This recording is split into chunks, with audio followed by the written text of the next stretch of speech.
நேயர்கள் எல்லாருக்கும் வணக்கம்.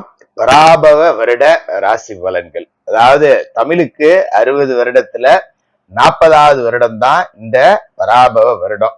அதாவது விஸ்வாவசு வருஷம் அப்படிங்கிறது முடிஞ்சு பராபவ வருடம் அப்படிங்கிறது தொடங்க போகுது. இந்த பராபவ வருடம் ஆங்கிலத்துக்கு ஏப்ரல் 14 2026 சித்திரை 1ஆம் தேதி சதய நட்சத்திரம் கும்ப ராசி காலையில 8:35 மணிக்கு இந்த பராபவ வருடம் அப்படிங்கிறது பிறகுது. பராபவம் அப்படின்னாலே அதிரடி, நிறைய அதிரடி மாற்றங்கள் நடக்கக்கூடிய ஒரு வருடம் அப்படின்னு இதை நம்ம சொல்லலாம். இந்த ஆண்டோட கிரக அமைப்பு அப்படின்னு பாத்தீங்கன்னா, கிரகங்களோட ராஜா சூரியன் மாச தொடக்கத்துல வருஷ தொடக்கத்துல மேசராசியில உச்சமடைஞ்சிருக்கார். செவ்வாய் மீனராசியில சனி பகவானோட இணைஞ்சிருக்கார். பகை கிரக சேர்க்கை இருக்கு. அதாவது மீனராசியில செவ்வாயும் சனியும் சேர்ந்திருக்காங்க. அவங்களோட புதனும் சேர்ந்திருக்கார். சுக்கிரன் மேசராசியில இருக்கார். குரு பகவான் மிதன ராசியில இருக்காரு. அதாவது மே மாசத்துக்கு 26, தமிழுக்கு வைகாசி 12ஆம் தேதி மிதன ராசியிலிருந்து கடகராசிக்கு போய் குரு பகவான் உச்சமடைய போறார். ஒரு அற்புதமான கிரக மாற்றம் அப்படிங்கிறது குரு பகவான் உச்சம். அதோட சனி பகவான் மீனராசி. சர்ப்ப கிரகங்களான ராகு கேதுக்கள்ல ராகு விஷப்பாம்பு கும்பராசியில இருக்கு. கேது விஷமில்லாத பாம்பு தண்ணி பாம்பு சிம்ம ராசியில இருக்கு. நவம்பர் மாசம் 13ஆம் தேதி தமிழுக்கு ஐப்பசி 27ல கும்பத்துல இருக்கிற ராகு மகரத்துக்கும் சிம்மத்துல இருக்கிற கேது கடகத்துக்கும் போகுது. இந்த கிரகங்களோட ராசி மாற்றம், கிரகங்களோட அமைப்பு இந்த தமிழ் புத்தாண்டான பராபவ வருஷத்துல உங்களோட ராசிக்கு என்ன பலன் கொடுக்க போகுது அப்படிங்கிறத துல்லியமா பார்த்துருவோம். ரிஷபராசி நேயர்களே, உங்களுக்கு இந்த பராபவ வருடம் தமிழ் புத்தாண்டு எப்படி இருக்கு அப்படின்னு பார்த்தோம்னா, வருடம் தொடங்கும் போது பாத்தீங்கன்னா உங்களோட ராசிக்கு கிரக நிலைகள் அற்புதமா இருக்கு. இத சொன்னா ஒரு ரிஷபராசிக்காரரும் நம்ப மாட்டீங்க. ஏன்னா கிரகங்கள் இருக்கிற இடம்லாம் நல்லா இருக்கு, ஆனா நமக்கு தான் கிரக வாட்டம் சரியில்லை போல இருக்கு. நம்ம சுய ஜாதகத்தை தான் பார்க்கணும் போல இருக்கு. எல்லா ஜோசியரும் நல்லா இருக்குங்கிறாங்க, ஆனா இங்க எனக்கு ஒண்ணுமே நல்லா இருந்த மாதிரி தெரியலையே. காசு பணத்துக்கு பஞ்சமா இருக்கு, நோய் நொடி தொந்தரவு கொடுக்குதே, உழைக்க முடியலையே, உடம்பு பிரச்சனை கொடுக்குதே, சொந்த பந்தமும் ஒன்றும் சரியில்லையே, நமக்கு ஒண்ணுன்னா தூக்கி விடுறதுக்கு யாரும் இல்லையே, மற்றவங்களுக்கு ஒண்ணுன்னா தூக்கி விடுறதுக்கு நாம தான் போய் நிக்கணும் போல இருக்கு. ஆனா நம்மள தூக்கவே 4 பேர் வேணுங்கிற நிலைமையில தானே நம்மளே இருக்கோம். அப்படிங்கிற ஒரு சலிப்போடையும் புலம்பலோடையும் தான் இந்த வருடம் அப்படிங்கிறது உங்களுக்கு தொடங்குது. அது என்ன காரணம் அப்படின்னு பாத்தீங்கன்னா, உங்களுக்கு லாப வீட்டுல சனி இருக்காப்புல. ஆனா இந்த வருடம் தொடங்கும் போது பாத்தீங்கன்னா செவ்வாய் சனி சேர்ந்து உட்கார்ந்துருக்கு இல்லையா. உங்களுக்கு விரையாதிபதி செவ்வாய், அவரு போய் சனியோட சேர்ந்து லாப வீட்டுல உட்கார்ந்துருந்தாருன்னா காசு வர்ற மாதிரி தெரியும், ஆனா எங்க போச்சு அப்படின்னே தெரியாது. 30 நாள் மாறா உழைச்சி ஒரு நாள் சம்பளம் வாங்கினா அது 2 நாள் செலவு கூட இருக்க மாட்டேங்குது. 28 நாளைக்கு நான் என்ன பண்றதுன்னு தெரியாம வாயை கட்டி வௌத்த கட்டி தான் பொழைக்க வேண்டிய சூழல் இருக்கு அப்படிங்கிற மாதிரிதான் இருக்கும். காசு வர்றது தெரியும், போறது தெரியாது. 10 ரூபா கொண்டு போய் பீரோல வச்சோம்னா வைத்திய செலவு காத்திருக்கும். பிள்ளைக்கு உடம்பு சரியில்லை, அம்மாவுக்கு உடம்பு சரியில்லை, அப்பாவுக்கு உடம்பு சரியில்லை, பொண்டாட்டிக்கு உடம்பு சரியில்லை, யாருக்கோ வரதுக்கு நான் சம்பாதிச்ச காசை கொண்டு டாக்டர்கிட்டே தான் கொட்டுறேன் போ அப்படிங்கிற மாதிரி இருக்கிற சலிப்பு இந்த வருடம் போக போக சுத்தமா மாறும். வாழ்க்கை ரொம்ப நல்லா இருக்கும். அதாவது உங்களுக்கு லாப வீட்டுல சனி இருக்கார், குடும்பஸ்தானத்துல குரு பகவான் இருக்கார். வீட்டுல நல்ல காரியங்கள் எல்லாமே இதுக்கு மேல நடக்க தொடங்கும். குரு பகவான் இந்த வாட்டி பயிற்சி அப்படிங்கிறத அடைகிறாரு. அதாவது இந்த குரு பயிற்சி அப்படிங்கிறது உங்களுக்கு ராசிக்கு 2வது வீட்டுல இருக்கிற குரு 3வது வீட்டுக்கு போறாரு வைகாசி மாசம் 12ஆம் தேதி. அப்ப இந்த கடகராசியில போய் உச்சம் அடைகிறார் குரு. 3வது வீட்டுக்கு போனாலும் சந்திரனோட வீட்டுல போய் குரு உச்சம் தான் அடைகிறாருங்கிறதால நீங்க பயப்பட வேண்டியதில்லை. கடகராசியில குரு பகவான் இருக்கிறது 7, 9, 11 இந்த இடத்துல எல்லாம் பார்வையை கொடுக்குது. இந்த பார்வை தான் உங்களை உச்சாணி கும்பலை கொண்டு போய் உட்கார வைக்க போகுது அப்படின்னு சொல்லலாம். அதாவது 7வது வீடு அப்படிங்கிறது கலத்திரஸ்தானம், 9வது வீடுங்கிறது பாக்கியஸ்தானம், 11வது வீடுங்கிறது லாபஸ்தானம். அப்ப 7வது வீட்டுல குரு பார்வை விழுவுது அப்படின்னாலே கல்யாணம் ஆக போற அமைப்பு அப்படின்னு அர்த்தம். திருமணமாகாத ரிஷபராசிக்காரர்களுக்கெல்லாம் நீங்க ஜோசியத்தை போய் ஜாதகத்தை காட்டினீங்கன்னா குரு பார்வை இல்லை, குரு பார்வை இல்லை, குரு பார்வை இல்லைன்னே சொல்லியிருப்பாங்க.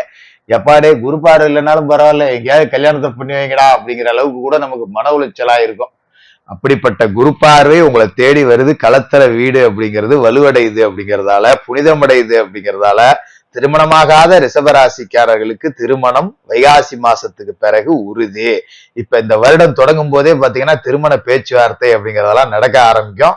நமக்கு ஒரு சந்தோஷம் அப்படிங்கறத கொடுக்கும். அது மாதிரி கடந்த காலகட்டத்துல திருமணமாகி கணவன் மனைவி பிரிஞ்சிருக்காங்க, அது ஒரு வெளிநாடு வேலைக்காக போயிருக்கோம் பிரிஞ்சிருக்கோம், இல்ல ஒரு சண்டை சச்சரவு அதனால விலகி இருக்கோம், சில இடத்துல டைவர்ஸ் வரைக்கும் போயிடுச்சு, சில இடத்துல ஒரே வீட்டுக்குள்ள இருந்தாலும் கணவன் மனைவிக்குள்ள ஒற்றுமை இல்லாம ஒரு இல்லற சுகம் இல்லாம இருக்கு அப்படிங்கிற நிலைமையில இருக்கிறவங்களுக்கு எல்லாம் இந்த பரஸ்பரம் ஒற்றுமை அப்படிங்கிறது வரும். வெளிநாட்டுல இருக்கக்கூடியவங்க போதும் நம்ம தாய்நாடு திரும்பலாங்கிற அளவுக்கு திருப்தியா சம்பாதிச்சு பொண்டாட்டி பிள்ளைகளோட நல்லபடியாக ஊர்ல போய் கஞ்ச குடி பொண்டான்ட்டு ரிட்டர்ன் வரலாம். அந்த அளவுக்கு அமைப்பு நல்லா இருக்கு. பிரிஞ்ச கணவன் மனைவி என்னப்போ நமக்குள்ள என்ன இருக்குன்னு யாரோ 4 சொந்த பந்தம் கூப்பிட்டு காம்ப்ரமைஸ் பண்ணி சேர்த்து வச்சு என்ன பெரிய கோர்ட்டு கீட்டு நம்ம உள்ள மன ஒத்துமையா போய்க்க வேண்டியதாங்கிற அளவுக்கு டைவர்ஸ் வரைக்கும் போனவங்க கூட இப்ப திரும்ப ஒத்துமையா வாழக்கூடிய அமைப்பு. அது மாதிரி சில பேருக்கு மனைவி மூலியமா சொத்து சேர்க்கை அப்படிங்கிறது கிடைக்கும். அது மாதிரி பெண்களுக்கு கணவர் வீட்டுல இது வரைக்கும் ஒண்டு குடுத்தனம் இருந்துகிட்டு இருந்தோம், இப்ப நம்ம தனி குடுத்தனம் போலாம், சொத்தை பிரிச்சு நமக்கு கொடுத்துருவாங்க அப்படிங்கிற மாதிரியான நம்பிக்கை எல்லாம் நிறைவேறக்கூடிய அமைப்பு. அதாவது உங்க வாழ்க்கையை இத்தனை நாள் யாருக்காக வாழ்ந்துகிட்டு இருந்தேன் இல்லையா, இதுக்கு மேல உங்களுக்காக உங்க புள்ள குட்டிகளுக்காக உங்களோட வாழ்க்கையை அமைச்சிக்கக்கூடிய ஒரு அற்புதமான யோகத்தை இந்த பராபவ வருடம் அப்படிங்கிறது கொடுக்கும். அது மாதிரி 9ஆம் இடத்துலயும் குரு பார்வை பதியறதால தந்தை வழி உறவுல நெருக்கம் இருக்கும். கடந்த காலகட்டத்துல காதல் கல்யாணம் பண்ணி பிரிஞ்சுட்டு போனவங்க கூட இப்ப பெத்தவங்களோட சேர்ந்து ஒத்துமையா இருக்கலாம். அது மாதிரி இது நாள் வரைக்கும் தந்தை ஒன்றும் நமக்கு செய்யல, ஒரு முதல் கொடுத்தா கூட ஏதாவது பொழப்பு நடத்துவேன், நாங்க வேலை செஞ்சுக்கிட்டு இருக்கேன் என்ன பண்றது அப்படிங்கிறவங்க கூட இதுக்கு மேல இங்க வாப்பான்னு கூப்பிட்டு பெத்த தாய் தகப்பனே ஒரு 10 ரூபாயை கொடுத்து ஏன் போய் கூலி வேலைக்கு போய் கஷ்டப்பட்டுட்டு இருக்க, இந்தா இதை வச்சு ஏதாவது 10 ரூபா பொழைச்சி முன்னுக்கு வா அப்படிங்கிற மாதிரி 10 ரூபாயை கொடுக்கக்கூடிய அமைப்பு அப்படிங்கிறது இருக்கு. அது மாதிரி நோய் நொடியில பெற்றோர்கள் இருந்தாங்கன்னா அவங்க எல்லாமே இப்ப ஒரு மாற்று மருத்துவத்தால குணமடையக்கூடிய வாய்ப்பு அப்படிங்கிறது இருக்கு. 11வது வீட்லயும் குரு பார்வை இருக்கு அப்படிங்கிறதால பொருளாதார நிலை அப்படிங்கிறது உச்சத்தை கொடுக்கும். இவ்வளவு நாளா பொருளாதாரத்துல ஒன்றும் பெருசா நான் சாதிச்சு புள்ள, இதுக்கு மேல மட்டும் நான் என்னத்தை சாதிக்க போறேன் அப்படின்னு இருந்தவங்க கூட அந்த செய்தொழில் அப்படிங்கிறது இதுக்கு மேல ரொம்ப சிறப்பா இருக்க போகுது அப்படிங்கிறது தான் ஒரு அற்புதமான காலகட்டம். அது மாதிரி ஐப்பசி மாசத்துல சர்ப்ப கிரகங்களான ராகு கேது பயிற்சி அப்படிங்கிறது இருக்கு.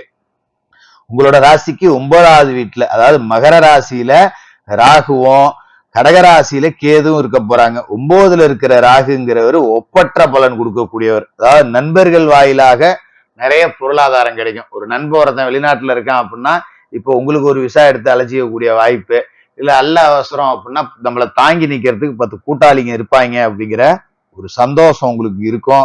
மாரி உத்தியோகத்துல இருக்கிறவங்க வெளிநாடு போய் பணிபுரியக்கூடிய வாய்ப்பு, இப்படி சகல விதமான நன்மைகளையும் கொடுக்கக்கூடிய அமைப்பு தான் இந்த 9ஆம் இட ராகு.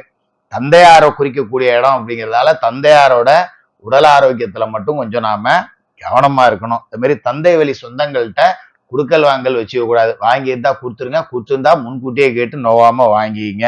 அது மாதிரி 3வது வீட்டுல கேது இருக்கிறார் அப்படிங்கும்போது உங்களோட இளைய பிள்ளைகள் இளைய சகோதரர்கள் வகையில உங்களுக்கு லாபம் அப்படிங்கிறது வரும்.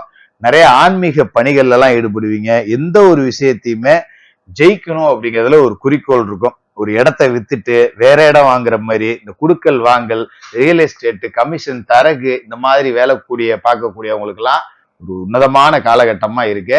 கவலைப்படாதீங்க, காசு பணம் உழைச்சதுக்கு உண்டான பலன் இல்லை, தொழில் முடங்கி கிடக்கு, இப்படி பல விதத்திலையும் பின்னடைவையே சந்திச்சுக்கிட்டு இருந்த உங்களுக்கு இந்த பராபவ வருடம் அப்படிங்கிறது திடீர்னு அதிரடியா பல மாற்றங்களை கொடுத்து உங்களை வாழ்க்கையில ஜெயிக்க வைக்கக்கூடிய ஒரு அற்புதமான வருடமா இருக்கும்.